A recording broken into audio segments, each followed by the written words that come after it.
Hello दोस्तों, नमस्कार। Political science learning में आप सभी का स्वागत है। दोस्तों, हम लोग यूजीसी नेट पॉलिटिकल साइंस का रिवीजन सीरीज कवर कर रहे हैं और आज के इस वीडियो हम लोग unit second western political thought में कार्ल मार्क्स और उनके विचारों को रिवाइज करेंगे।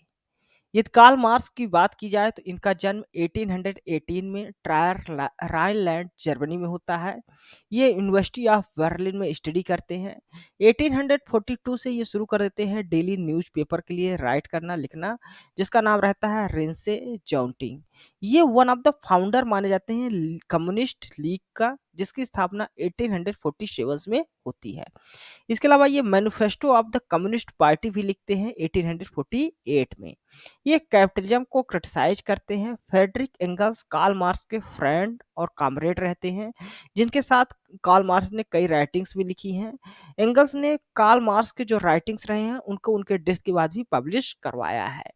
मार्क्स को एज ए इनोवेटर्स के रूप में देखा जाता है, वहीं एंगल्स को एज ए पॉपुलराइजर के रूप में देखा जाता है, जिन आइडियाज को कार्ल मार्क्स ने इन्वेंट किया था। इसके अलावा फ्रेंच रिवॉल्यूशंस को कार्ल मार्क्स एज इंडिकेशंस मानते हैं डिमाइस ऑफ फ्यूडलिज्म, यानी फ्यूडलिज्म जो सोसाइटी थी उसके अंत को देखते हैं फ्रेंच रिवॉल्यूशन से। कार्ल मार्क्स के जो विचार रहे हैं वो तीन विचारों का प्रभाव ज्यादा पड़ा है: जर्मन फिलोसफी का, फ्रेंच पॉलिटिकल थॉट का और इंग्लिश इकोनॉमिक्स का। ये जर्मन इंटेलेक्चुअल ट्रेडिशंस की बात करें तो यहाँ से उन्होंने हेगल का जो मेथड्स ऑफ डायलेक्टिक्स रहा है उसको बारो किया है और अप्लाइड किया है मटेरियल वर्ल्ड में। फ्रेंच रिवॉल्यूशन से इन्होंने बारो किया है आइडिया ऑफ रिवॉल्यूशंस को इंडस्ट्रियलाइज कैपिटलिस्ट इकोनॉमी में। और इंग्लिश जो इकोनॉमिस्ट थे उनसे उन्होंने कैपिटलिज्म का जो डायनामिक और इंडस्ट्रियल जो रिवॉल्यूशंस है उसको अंडरस्टैंड करने की कोशिश की है। यदि इनके मेजर्स वर्क्स की बात की जाए तो इन्होंने critique of Hegel's philosophy of right लिखा है जो 1843 में पब्लिश होता है। पेरिस मैन्युस्क्रिप्ट है इनका 1844 में पब्लिश होता है। थीसिस ऑन फ्यूरबैक इनका 1845 में पब्लिश होता है।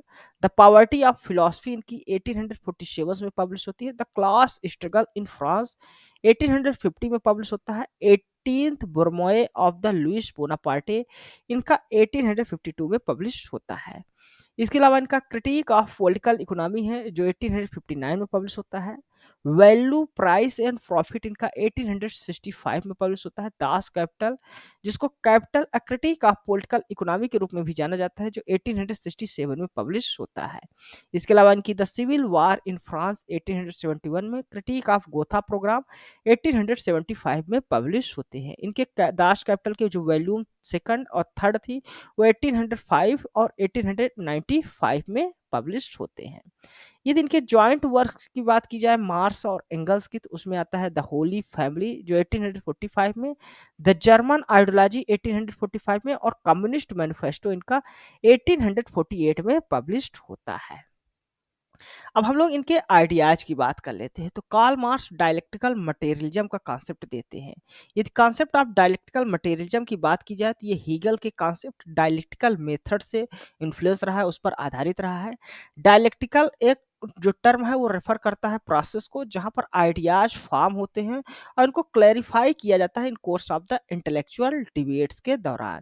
यहाँ पर जो प्रोग्रेस होता है वो कॉन्फ्लिक्ट के थ्रू होता है, अपोजिंग फोर्सेस का या अपोजिंग आइडियाज का, जिसमें थेसिस, एंटीथेसिस और सिंथेसिस आता है। थेसिस एक आइडिया होता है जिसको रखा जाता है, एंटीथेसिस उसका काउंटर आइडिया होता है, यानी प्रपोज्ड आइडिया थेसिस है, उसका काउंटर जो आइडिया होता है उसको एंटीथेसिस कहा जाता है। इनके दोनों का कॉम्बिनेशन जो होता है उससे नई अंडरस्टैंडिंग आती है जिसको सिंथेसिस कहा जाता है। ये पुनः सिंथेसिस जो होती है वो थेसिस का रूप ले लेती है और इस तरह से ये क्रम इवोल्यूशन का चलता रहता है। हीगल्स नेशन स्टेट को हाईएस्ट स्टेज बताते हैं ह्यूमन कॉन्शियसनेस का या सोशल एवोल्यूशन का। वो मानते हैं कि जो स्टेट्स है वो एम्बॉडीमेंट ऑफ द ट्रुथ है या अल्टीमेट ट्रुथ के रूप में भी देखते हैं। वो कहते हैं कि द मार्च ऑफ गॉड इन अर्थ, इसको मार्च ऑफ गॉड बताते हैं अर्थ का स्टेट को। वहीं पर जो कार्ल मार्क्स थे वो बिलीव करते हैं सोशल इंस्टीट्यूशंस को जिस शेप किया जाता है मटेरियल कंडीशंस ऑफ लाइफ का। जैसे कि हीगल्स ने जो बताया था वो कहा था आइडिया को ट्रुथ बताते हैं। वो कहते हैं जो सोशल इंस्टीट्यूशंस होते हैं वो आइडियाज के द्वारा इन्फ्लुएंस होते हैं, शेप होते हैं। अकॉर्डिंग टू मार्क्स अगर बात की जाए तो वो नॉट कॉन्शियसनेस ऑफ मैन। वो कहते हैं कि कॉन्शियसनेस ऑफ मैन नहीं डिटरमाइन करता जो सोशल इंस्टीट्यूशन है या ह्यूमन बीइंग की या मटेरियल जो कंडीशंस ऑफ लाइफ है ह्यूमंस की वो, बल्कि जो सोशल बीइंग्स है वो डिटरमाइन करते हैं कि मैन का कॉन्शियसनेस किस तरह से होगा। इस तरह से वो बिलीव करते हैं कि जो मैटर है वो इसेंस है यूनिवर्स का, ना कि आइडियाज। कार्ल मार्क्स का मानना है कि जो इकोनॉमिक और मटेरियल कंडीशंस होती हैं इसके द्वारा सोसाइटी, पॉलिटिक्स और ह्यूमन का जो कॉन्शियसनेस होता है वो शेप होता है, वो आकार लेता है। फिर इनका हिस्टोरिकल मटेरियलिज्म का कॉन्सेप्ट आता है। डायलेक्टिकल मटेरियलिज्म की बात करें तो ये फिलोसफिकल बेसिस देता है कार्ल मार्क्स के आइडियाज को। वहीं पर हिस्टोरिकल मटेरियलिज्म जो है वो रिप्रेजेंट करता है साइंटिफिक बेसिस ऑफ मार्क्सिज्म। यदि मार्क्स की बात की जाए तो इनके अनुसार इकोनॉमिक जो रिलेशंस होता है किसी गिवन पीरियड ऑफ टाइम में वो सोसाइटी में इंपॉर्टेंट रोल प्ले करता है उसको सेव करने में, कि सोशल का स्ट्रक्चर कैसा होगा, पॉलिटिकल या इंटेलेक्चुअल रिलेशंस किस तरह से पाए जाएंगे। वो बेस और सुपर स्ट्रक्चर्स मोड की बात करते हैं। जहाँ पर बेस फाउंडेशंस होता है इसमें मोड ऑफ प्रोडक्शंस आता है। वहीं पर सुपर स्ट्रक्चर जो होता है वो एक्सटर्नल बिल्डअप होता है जिसमें लीगल पॉलिटिकल स्ट्रक्चर्स आते हैं, मोरल सोशल प्रैक्टिसेस और लिटरेचर, ये सभी चीजें आती हैं। यदि मोड ऑफ प्रोडक्शंस की बात की जाए तो इनका दो कंपोनेंट होता है इसका। एक होता है फोर्सेस ऑफ प्रोडक्शन और एक होता है relations of productions. Forces of productions में भी दो कंपोनेंट्स होते हैं। एक होता है मीन्स ऑफ प्रोडक्शंस जिसमें मशीनरी आती है जैसे टूल्स और इक्विपमेंट, और दूसरा होता है लेबर पावर, इसमें ह्यूमन नॉलेज और स्किल्स इंक्लूड होता है। और जो रिलेशंस ऑफ प्रोडक्शंस होता है वो डिटरमाइन किया जाता है pattern of ownership of means of ownership, यानी जो मीन्स ऑफ जो प्रॉपर्टी है उसका जो ओनरशिप होता है किसके पास, उसके आधार पर डिटरमाइन होता है रिलेशंस ऑफ प्रोडक्शंस। इसमें कुछ लोग होते हैं जिनके पास संपत्ति होती है जो हैव्स कहे जाते हैं, और हैव्स नॉट होते हैं नहीं जिनके पास संपत्ति नहीं होती, प्रॉपर्टी नहीं होती। मार्क्स डिस्क्राइब करते हैं सोसाइटी को 5 स्टेजेस ऑफ हिस्ट्री के रूप में जो डिटरमाइन होते हैं उस समय के इकोनॉमिक स्ट्रक्चर्स के अनुसार। यदि प्रिमिटिव कम्युनिज्म की बात की जाए, जब स्टेट नहीं था, कोई सोसाइटी नहीं थी, तो वहाँ पर कोई क्लासेस भी नहीं थी और कोई कॉन्फ्लिक्ट भी नहीं था। फिर स्लेव सोसाइटी आती है जहाँ पर स्लेव ओनर्स होते हैं यानी मास्टर्स होते हैं और स्लेव होते हैं दास होते हैं। फिर फ्यूडलिज्म आता है जहाँ पर लैंड ओनर्स होते हैं और सर्फ होते हैं एक तरफ। फिर कैपिटलिज्म आता है जहाँ पर बुर्जुआजीज होते हैं और प्रोलेटारिएट होते हैं अदर तरफ। बुर्जुआजी जिनके पास प्रॉपर्टी होती है और प्रोलेटारिएट जिनके पास प्रॉपर्टी नहीं होती। फिर जो फ्यूचर्स की कल्पना करते हैं वो कम्युनिज्म टाइप की सोसाइटी की कल्पना करते हैं जहाँ पर कोई क्लासेस नहीं होंगी, ना तो कोई क्लास कॉन्फ्लिक्ट ही पाया जाएगा वहाँ। इसके अलावा कार्ल मार्क्स सरप्लस वैल्यू का कॉन्सेप्ट देते हैं। मार्क्स डिफाइन करते हैं कि जो वैल्यू होती है वो क्रिस्टलाइज्ड लेबर में होती है, यानी कि जो ह्यूमन लेबर्स के द्वारा गुड्स प्रोड्यूस होते हैं उसमें ह्यूमंस की जो लेबर वैल्यू है वो उसमें निहित होती है। वो पॉइंट आउट करते हैं कि जो वैल्यू ऑफ कमोडिटी होती है वो इक्वल होती है वैल्यू ऑफ लेबर्स के, जो उसके लिए आवश्यक होती है उसके प्रोडक्शंस में। वो कहते हैं कि जो फैक्टर ऑफ प्रोडक्शंस होते हैं वो 4 फैक्टर्स की बात करते हैं। वो कहते हैं लैंड, लेबर, कैपिटल और ऑर्गेनाइजेशन। ये 4 फैक्टर्स ऑफ प्रोडक्शंस है जिसमें केवल लेबर जो है वो वेरिएबल होता है, उसकी जो वैल्यू है वो चेंज हो सकती है। वो कहते हैं कि जो अदर फैक्टर्स होते हैं वो चेंज, उनकी वैल्यू जो है वो चेंज नहीं होती प्रोसेस ऑफ प्रोडक्शन के दौरान। लेकिन जो लेबर्स होते हैं वो प्रोड्यूस करते हैं सरप्लस वैल्यू को, यानी कि जो अपना लेबर्स करते हैं उसका उनका वेजेस उतना नहीं मिलता, जो रिवार्ड्स उनको मिलता है लेबरर का वो उनके सर्विस के अनुसार बहुत ही कम दिया जाता है जो वैल्यू वो प्रोड्यूस करते हैं। इस प्रकार जो डिफरेंस होता है वेज जो लेबर्स को दिया जाता है और वैल्यू जो रिसीव किया जाता है कैपिटलिस्ट के द्वारा, उसको उसमें जो डिफरेंस होता है उसी को वो सरप्लस वैल्यू कहते हैं। इसके अलावा वो थ्योरी ऑफ क्लास स्ट्रगल्स की भी थ्योरी देते हैं। मार्क्स के अनुसार जो रिलेशनशिप ऑफ प्रोडक्शंस है वो बेसिकली क्लास रिलेशंस पाया जाता है। वो क्लास एंटागोनिज्म की बात करते हैं। वो कहते हैं ये क्रूशियस होता है वर्किंग ऑफ ऑल सोसाइटी, जितनी भी सोसाइटी होती है उनके वर्क करने के लिए। वो कहते हैं कि the history of all hitherto existing society is the history of class struggle, यानी जितनी भी सोसाइटी की हिस्ट्री रही है अब तक की वो सभी क्लास स्ट्रगल की हिस्ट्री रही है। वो कहते हैं कि हर जो एवरी सोसाइटी है उसमें 2 क्लास पाए जाते हैं।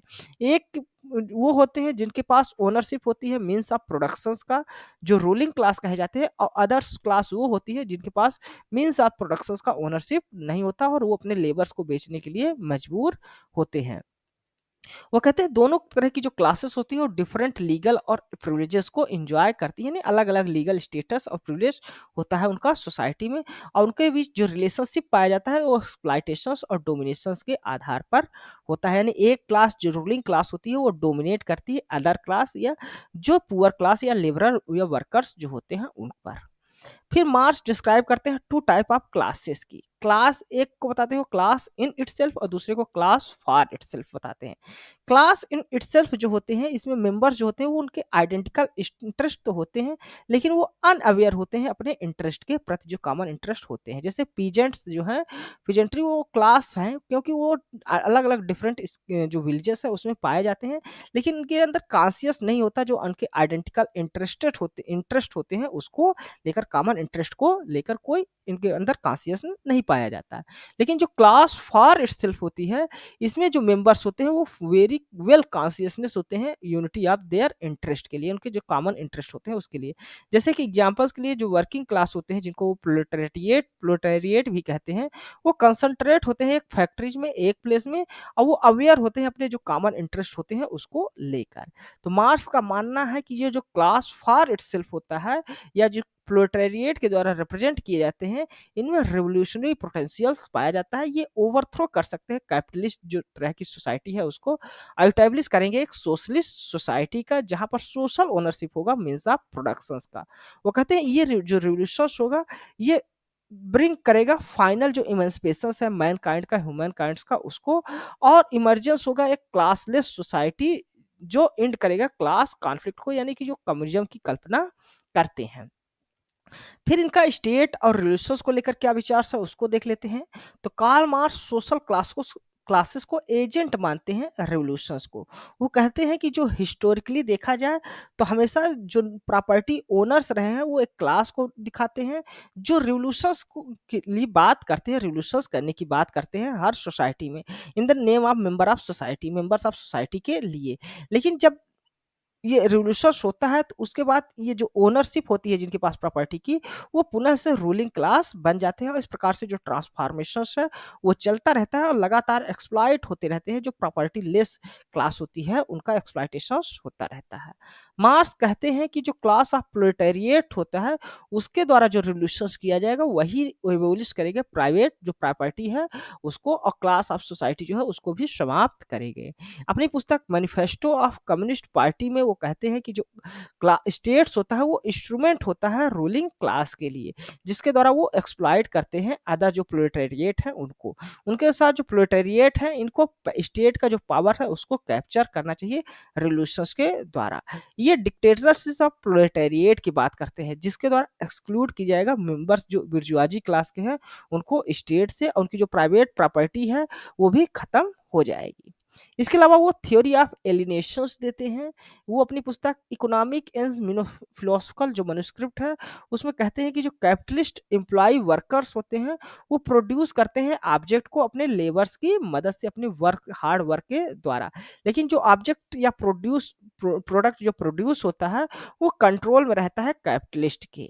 उनका मानना है कि जो वर्किंग क्लास है वो एलिनेट होती है अपने प्रोडक्ट से, जो वो प्रोडक्ट प्रोड्यूस करते हैं विच दे प्रोड्यूस थ्रू अपने लेबर्स के माध्यम से। तो इस प्रकार जो वर्कर्स होते हैं वो हमेशा एलिनेट हो जाते हैं जो वो प्रोडक्ट को बनाते हैं उससे। इसके साथ ही केवल वो प्रोडक्ट से ही नहीं एलिनेट रहते, बल्कि जो लेबर करते हैं अपने आप से, जो नेचर्स होता है प्रोडक्ट का, उनके ह्यूमन नेचर ह्यूमन बीइंग का, और जो अदर ह्यूमन बीइंग होते हैं उससे भी वो अलग हो जाते हैं, एलिनेटेड हो जाते हैं। तो धन्यवाद दोस्तों, आज की इस वीडियो हमने कार्ल मार्क्स और उनके जो आइडियाज रहे हैं उनको रिवाइज किया। यह वीडियो आपको कैसा लगा अपने कमेंट्स के माध्यम से हमें जरूर बताइएगा। साथ ही साथ आप हमारे इस टेलीग्राम चैनल पॉलिटिकल नेटवर्क को भी ज्वाइन कर सकते हैं, जहां पर आपको डेली एमसीक्यूज मिलती हैं और हमारे सभी लेक्चर्स की पीडीएफ भी आपको वहां पर प्रोवाइड की जाती है। धन्यवाद, थैंक यू।